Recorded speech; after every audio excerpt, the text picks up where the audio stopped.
Hello everyone, welcome back to my channel পাখি অমর্স blog. তো অনেকদিন পর আজকে থেকে আবার নতুন ব্লগ শুরু করছি। সেভাবে সময় পাচ্ছি না, আর ভিউজ না হলে ভিডিও করি সেরকম এনার্জিও পাওয়া যায় না, এই জন্য ভিডিও করিনি। ভাবলাম চলো আজকে থেকে আবার ভিডিও করা শুরু করি। আজকে বাড়িতে এসেছি, বালঘরে থাকতে কোনোদিনও কোনো ভিডিও এখন আপাতত করিনি, এই জন্য তোমরা কিছু জানো না। তো এখন বাড়িতে এসেছি, তো আজকে বাড়ি থেকে ভিডিওটা শুরু করি, দেখি কী হয়। তো চলো, এখন রান্নাঘরে আছি। মা পুজো টুজো দিচ্ছে, তো পুজো করে আসুক, তারপরে বলবে কি রান্না হবে, তারপরে সেগুলো সবজি টবজি কাটবো। এমনি কাঁচা আম এনেছি, যেটা দেখাচ্ছি তোমাদের, সেটা হয়তো টক হবে। আর আঠি বসে গেছে, তো যে আমের বীজটা শক্ত হয়ে যায়, সে আমের আচারটা খেতে খুব ভালো লাগে, টক খেতে, আচার না, চাটনি টাইপের। তো ওটাই বানাবে।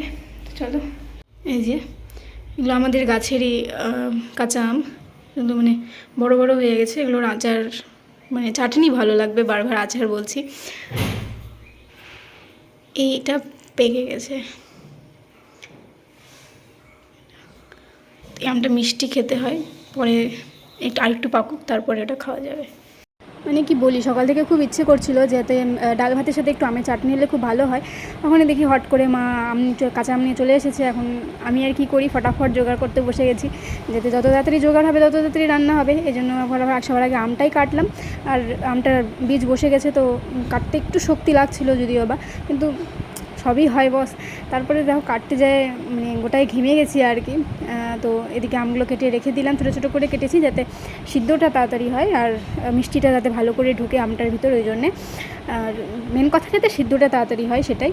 আর এদিকে সবজি হবে আজকে, পনির আলু পটল দিয়ে তরকারি, তো সেটাই কাটে রেডি করে রাখছি আর কি। আর এদিকে পনির ভাজা হচ্ছিলো, তো একটা ভাইকে এনে দিলাম আর একটা আমি খেলাম। এরকম তরকারি থেকে ভাজা পনিরটা একটু বেশ ভালোই লাগে খেতে। আর এদিকে আমি চাটনি মা করে নিয়েছি, আজকে হাঁড়িতেই করলো যদিও বা। আর এদিকে ভাত তো সব রেডি, রহড়ের ডাল ছিল, আমের চাটনি ছিল, পাঁপড় ভাজা ছিল, তিতা করলা ভাজা ছিল, আর পটল আলু পনির দিয়ে সবজি ছিল, ব্যাস।